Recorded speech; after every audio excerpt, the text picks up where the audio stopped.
Leader Thune, Speaker Johnson, Leader Schumer, Leader Jeffries, members of Congress, and distinguished guests. It is an honor to be with you this afternoon, and to Jack, Chip, Jeff, Amy, and Jason, and all the other members of the Carter family. On behalf of the American people, Doug and I offer our deepest condolences. Being with you today, I'm reminded of the enduring words of a favorite hymn. May the works I have done speak for me. Today we gather to celebrate the life of a man whose works will echo for generations to come. A man from Plains, Georgia, who grew up without electricity or running water and served as the 39th President of the United States of America and lived every day of his long life in service to the people. President James Earl Carter, Jr. So I was in middle school when Jimmy Carter was elected president, and I vividly recall how my mother admired him, how much she admired his strength of character, his honesty, his integrity, his work ethic and determination, his intelligence, and his generosity of spirit. We have heard much today and in recent days about President Carter's impact in the 4 decades after he left the White House. Rightly so. Jimmy Carter established a new model for what it means to be a former president and leaves an extraordinary post-presidential legacy.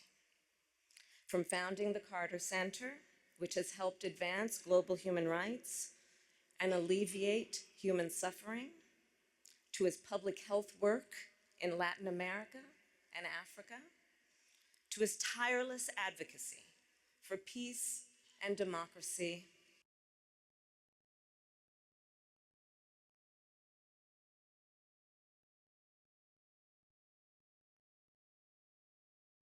of his time. He was the first president of the United States to have a comprehensive energy policy, including providing some of the first federal support for clean energy. He also passed over a dozen major pieces of legislation regarding environmental protection, and more than doubled the size of America's national parks, including protecting our beloved redwoods in my home state of California. He was a president who, between the years of 1977 and 1981, appointed more Black Americans to the federal bench than all of his predecessors combined, and appointed 5 times as many women. And in the wake of Watergate, Jimmy Carter passed historic ethics legislation to help rebuild America's faith in government. Jimmy Carter, as president, was also a respected global leader. To be sure, the years of his presidency were not without international crises or challenges, but his legacy of global leadership is well established. In Asia, he instituted full diplomatic relations with China, which he would later call one of the most historically significant accomplishments of his presidency. And his legacy lives on in the Middle East because, do recall, in the decades before Jimmy Carter became president, Israel and Egypt had been at war numerous times. Few thought peace could be achieved between them. Yet Jimmy Carter did that. Through his persistence and perseverance, through his unshakable belief in the power of American diplomacy, he secured the Camp David Accords, one of the most significant and durable peace treaties since World War II. And throughout the world, Jimmy Carter elevated the role of human rights in America's foreign policy priorities and uplifted the importance of civil society in doing that work. Jimmy Carter was a forward-looking president with a vision for the future.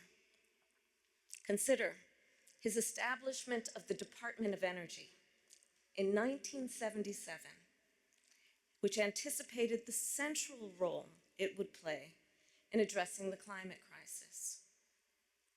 His creation of FEMA in 1979, which enabled our nation to mobilize a national response to disasters, which has helped countless communities rebuild and recover. And his founding of the Department of Education later that year, which elevated public education institutions and increased national standards for the education of America's children and future leaders. Jimmy Carter was that all too rare example of a gifted man who also walks with humility, modesty, and grace. Recall the stories from the 1976 campaign about how he slept in the homes of his supporters to share a meal with them at their table and to listen to what was on their minds. How on their first trip for Habitat for Humanity, Jimmy and Rosalind rode the bus with the other volunteers. And when the group stopped for the night to stay at a local church, Jimmy and Rosalind gave their private room to a young couple who had put off their honeymoon to join the trip. And with the other volunteers, they then slept on the floor of the church basement. And then, of course, his work to eradicate the vicious guinea worm disease that once disabled millions of people a year. It was one of the Carter Center's greatest triumphs. And Jimmy Carter, of course, given his nature, attributed its success not to his own leadership, but to the thousands of everyday Africans who were on the ground doing the work. Throughout his life and career, Jimmy Carter retained a fundamental decency and humility. James Earl Carter Jr. loved our country. He lived his faith, he served the people, and he left the world better than he found it.